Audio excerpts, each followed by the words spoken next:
শব্দ করা হবে কিয়ামত তৈরির জন্য। ওই শব্দটা বাজানোর জন্য রব্বুল আলামিন একজন ফেরেশতা বানিয়েছেন, নাম হলো ইসরাফিল। নাম কি? ইসরাফিল। ওই ফেরেশতার পা হচ্ছে জমিনের নিচে, মাথা হলো আকাশের উপরে। ওই কিয়ামতের দিন ইদা নুফিখা ফিস সূরি নাফখা ওয়াহিদা, যখন ওই সিংহার মধ্যে ফুৎকার দেয়া হবে, আল কারিআ, বিকট আওয়াজটা হবে।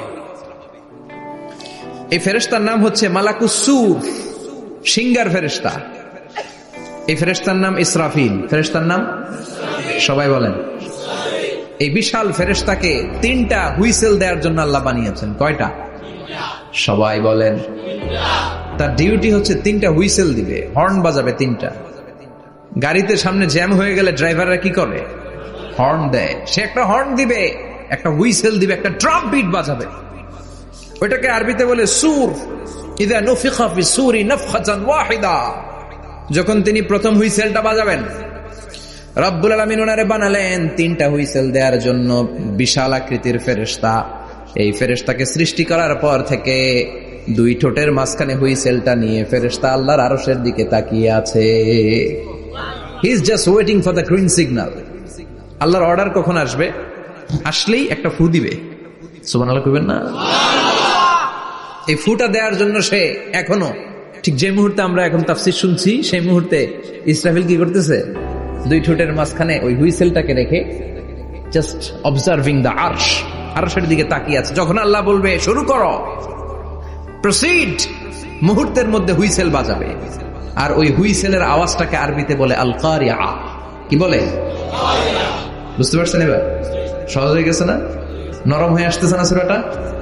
আল কারিআ তার মানে বিকট আওয়াজ, বিকট হর্ন বাজানো হবে, ট্রাম্পিট দেয়া হবে, বিকট হুইসেল দেয়া হবে। এই আওয়াজটা দুনিয়ার দপ্তরির ঘন্টা বাজানোর আওয়াজের মতো না। এই আওয়াজটা ট্রাকের টায়ার পাংচার হলে যে আওয়াজ, ওইটার মতো না। বৃষ্টির সময় বজ্রপাতের যে আওয়াজ, ওইটার মতো না। ওই আওয়াজটা পৃথিবীর বুকে সবচাইতে ভয়ঙ্করতম আওয়াজ। ঠিক কিনা? ভয়ঙ্কর একটা আওয়াজ হবে, বজ্রনিনাদ, মহাপ্রলয়ের আওয়াজ। ওই একটা আওয়াজে সব লন্ডভন্ড হয়ে যাবে। একটা আওয়াজে সব লন্ডভন্ড হয়ে যাবে। এজন্য ওই আওয়াজটাকে ডেডিকেট করে আল্লাহ কোরআনে একটা সূরা দিয়েছেন। সূরাটার নাম, কথা কয় না, কি নাম? আল কারিআ।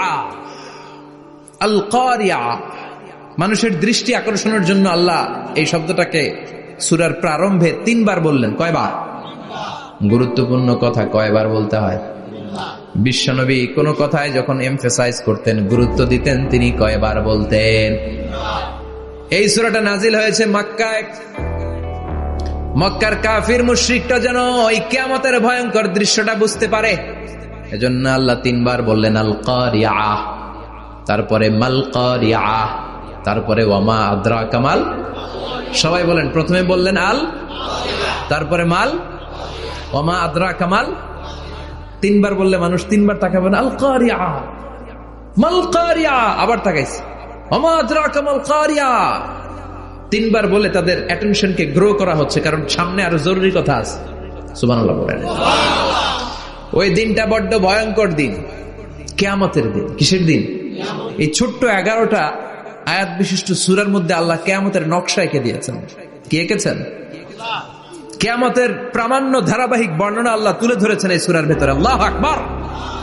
আল্লাহ বললেন আল কারিআতু মাল কারিআতু ওয়া মা আদরাকা মাল কারিআ। ও নবী, আপনি জানেন না কি আল কারিআ মানে কি? ভয়ঙ্কর আওয়াজ, বজ্রনিনাদ। ওই ইসরাফিল 3টা ফুৎকার দিবে। চিৎকার করে বলেন কয়টা? প্রথম ফুৎকারের নাম নাফখাতুল ফাজা, বিকট এক ফুৎকার। ওই ফুৎকার দেওয়ার সাথে পুরো পৃথিবীটা লন্ডভন্ড হয়ে যাবে। এক ফুৎকারের আওয়াজে পৃথিবীর আকাশ ভেঙে খান খান হয়ে যাবে, তারাগুলো ছিটকে পড়বে, চন্দ্র সূর্য আলোহীন হয়ে যাবে, সাগরের পানির মধ্যে দাউ দাউ করে আগুন জ্বলতে শুরু করবে, মানুষগুলো বিক্ষিপ্ত পতঙ্গের মতো নিক্ষিপ্ত হবে, টাওয়ারগুলো ভেঙে ভেঙে পৃথিবীর উপর পড়বে, পৃথিবীর বিশাল বড় বড় পাহাড়গুলো তুলার মতো ধ্বনিত হয়ে বাতাসের মধ্যে ভাসতে থাকবে। এটা হচ্ছে আল কারিআ। মাল ওমা আদরাকা মাল আবার আল্লাহ বললেন ইযা যুলজিলাতিল আরদু জিলজালাহা ওয়া আখরাজাতিল আরদু আসকালাহা। ইসরাফিল যখন প্রথম ফুৎকার দিবে পুরো পৃথিবীর মধ্যে কাঁপাকাঁপি শুরু হবে। কাঁপাকাঁপি রে আপনারা কি বলেন? ভূমিকম্প দেখছেন নি? দেখছেন কেউ? সব কাঁপে না? নিজেরাও কাঁপি। কিয়ামতের কাঁপাকাঁপি কি আমরা যেই কাঁপাকাঁপি দেখছি এটার মতো? সুনামির কাঁপাকাঁপির মতো না, ভয়ঙ্কর একটা কাঁপাকাঁপি। পুরো পৃথিবী ভাইব্রেশন শুরু হয়ে যাবে, শেকিং করবে পুরো পৃথিবীটা। পৃথিবীটা ফেটে চৌচির হয়ে ভেতরের গরম লাভা বেরোবে। সাগরের মধ্যে পানি আছে, সাগরের পানির মধ্যে দাউ দাউ করে আগুন জ্বলবে। আগুন জ্বললে কি দিয়ে নিভান? কথা কন। পানি। আর ওই পানির মধ্যেই আগুন। পানিকে বৈজ্ঞানিক ভাবে বলে H2O। কি বলে? এই H2O নিয়ে কত কাণ্ড, হ্যাঁ, এই দেশে। আল্লাহ হেদায়েত দাও। আসরে পড়েন আমিন। তার মানে হাইড্রোজেন থাকে দুইটা, হাইড্রোজেনের দুইটা মলিকিউল আর অক্সিজেনের একটা মলিকিউল। তো এই দুইটা গ্যাস একসাথে হলে পানি হয়ে যায়।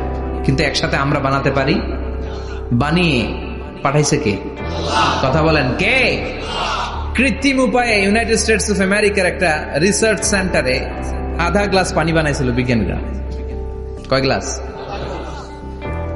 হাইড্রোজেনের দুইটা মলিকিউল আর অক্সিজেনের একটা মলিকিউলকে মিঙ্গেল করে আর্টিফিশিয়াল ওয়াটার তারা বানিয়েছিল। এতে বাংলাদেশি টাকায় খরচ করেছে প্রায় 3 কোটি টাকা। এটা অসম্ভব মানুষের পক্ষে কৃত্রিম ভাবে পানি তৈরি করা। ফ্রিতে খেতেছি আমরা, সুবহানাল্লাহ কইবেন না? তার মানে পানি দিয়ে আমরা আগুন নিভাই। পানির মধ্যে দুইটা গ্যাস, একটা হলো হাইড্রোজেন আর একটা হলো অক্সিজেন। এই গ্যাস দুইটা দিয়ে আবার আগুন নেভানো যায় না। এই গ্যাস দুইটা আলাদা হলে এগুলো আবার আগুন জ্বালায়। সুবহানাল্লাহ। তার মানে কিয়ামতের দিন পানি আর পানি থাকবে না, পানির মিশ্রিত দুইটা গ্যাসকে আল্লাহ আলাদা করবে। ফলে পৃথিবীর ভেতরে থাকা আগুনগুলো বের হয়ে আসবে, গোটা সাগরের মহাসাগরের পানিগুলো দাউ দাউ করে জ্বলবে। এজন্য আল্লাহ বললেন আল কারিআতু মাল কারিআতু ওয়া মা আদরাকা মাল কারিআ ইয়াওমা ইয়াকুনুন নাসু কাল ফারাশিল মাবথুস। সেদিন মানুষগুলো পতঙ্গের মতো নিক্ষিপ্ত হবে। ওয়া তাকুনুল জিবালু কাল ইহনিল মানফুশ। তুলাকে ধ্বনিত করা হলে ছোট্ট ছোট্ট তুলার কণা বাতাসে যেমনে ভেসে বেড়ায়, পৃথিবীর বড় বড় পাহাড়গুলো এরকম বাতাসের মধ্যে মেঘের মতো ভাসতে শুরু করবে। সুবহানাল্লাহ বলেন। তুলা পিটায় না এমনি? পিটাইলে দেখবেন কিছু পাতলা তুলার কণা বাতাসের মধ্যে ভেসে বেড়াচ্ছে। এটা ফু দিলে আরো উড়ে, বাতাস পাইলে আরো উঠতে থাকে, কই যে যায় নিজেও জানে না। ছেড়ে নাই। পাহাড়গুলোর কে এরকম তুলার মতো ধ্বনিত করবে কে? মানুষগুলোকে বিক্ষিপ্ত পতঙ্গের মতো নিক্ষিপ্ত করে দিবে কে? আমরা আর এরকম শক্ত হয়ে বসে থাকতে পারবো না।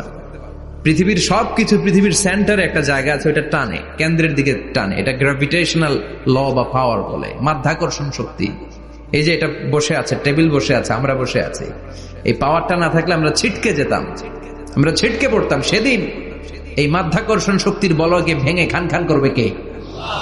মানুষগুলো নিক্ষিপ্ত হবে, একজন ওইদিকে, আরেকজন ওইদিকে, আরেকজন ডায়ানে, আরেকজন বায়ে। কে কোন দিকে যাবে তারা নিজেরাও জানে না। আল্লাহু আকবার। এজন্য আল্লাহ বললেন কাল ফারাশিল মাবথুস। পতঙ্গের মতো আলো জ্বালালে আলোর ভেতরে পতঙ্গগুলো যেমনে এদিক থেকে ডান থেকে বাম থেকে ঝাঁপিয়ে ঝাঁপিয়ে পড়ে, মানুষগুলো ডানে বায়ে ঝাঁপিয়ে ঝাঁপিয়ে পড়বে। শীতকালে ছেলেপেলারা র্যাকেট খেলে না, রাতে ব্যাডমিন্টন খেলে। এই গ্রামে তো খেলে না, ওই যে খেলা আছে, খেলা ঠিক আছে। তো এই যে খেলে, তখন রাতের বেলা তারা বাঁশ গেড়ে, বাঁশের মধ্যে কি লাগায়? লাইট লাগায়। তো এই লাইটের মধ্যে অনেক পোকা চলে আসে না, রাতের পোকা, হ্যাঁ, আলোর পোকা। পোকাগুলো এদিক থেকে ওই দিক থেকে, এর কোনো মা বাপ নাই, ডানে বায়ে ইচ্ছে মতো ছুটছে। মানুষগুলো সেদিন পাগলের মতো ছুটতে শুরু করবে, চিৎকার করে বলেন ঠিক কিনা? আবার আল্লাহ বললেন ওয়াতাকুনুল জিবালু কাল ইহনিল মানফুশ।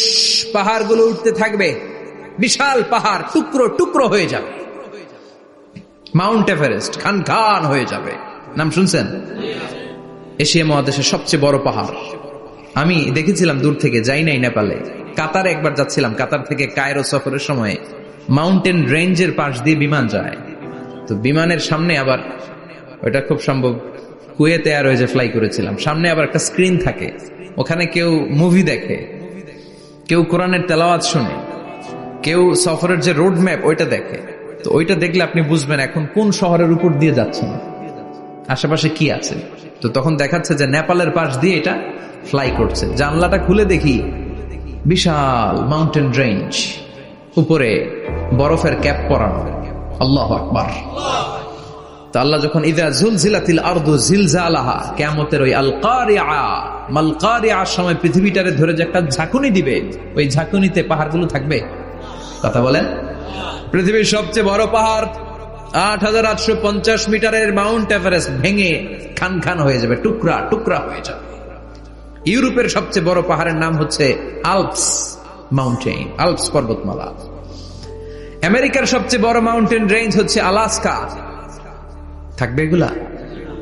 তুর পাহাড় আরব বিশ্বের বিশাল এক পাহাড় থাকবে। বাংলাদেশের গারো পাহাড়, কেউকারাডাং, তাজিংডং, বিজয়, চিম্বুক, নাম শুনছেন? গেছেন আপনারা? কি বিশাল বান্দরবানে পাহাড়। আল্লাহ যখন ইযা যুলজিলাতিল আরদু জিলজালাহা বলে একটা কাঁপুনি দিবে, টিকবে? কথা কন, কথা কন। আবার পৃথিবীর বড় বড় টাওয়ার, বুর্জ আল খলিফা, বিশাল লম্বা tower, Kingdom tower, Shanghai tower, Petronas twin tower, তাইপেডাং 101, এই যে বিল্ডিং গুলা টিকবে? কথা বলেন। এজন্য আল্লাহ বললেন আল কারিআতু মাল কারিআতু ওয়া মা আদরাকা মাল কারিআ ইয়াউমা ইয়াকুনুন নাসু কাল ফারাশিল মাবথুস ওয়া তাকুনুল জিবালু কাল ইহনিল মানফুশ। আল্লাহু আকবার। আবার আল্লাহ বললেন ইযা রুজ্জাতিল আরদু রাজ্জান ওয়া বুসাতিল জিবালু বাসসা। কিয়ামতের এই বিকট শব্দটা যখন ইসরাফিল ফেরেশতা দিয়ে ফেলবে, তারাগুলো ছিন্ন বিচ্ছিন্ন হয়ে যাবে, ছিটকে পড়বে, আকাশ সংকুচিত হয়ে যাবে।